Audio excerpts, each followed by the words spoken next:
Hey guys, got a 2020 plate Audi A1 here. Just going to show you how to reset the tyre pressure warning light on this one.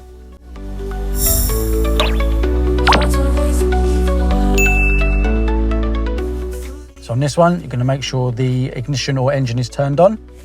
Then you're going to come to the screen in the center of the dash. And then from here, you want to press the car icon in the bottom right.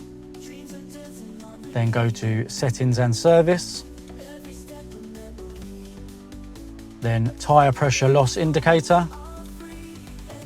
Now first make sure all your tyres are pumped up to the correct pressures, and then once they are, press store tyre pressures. Do the current pressures of all 4 tyres correspond to the required values, so once you pumped it up, press yes, store now.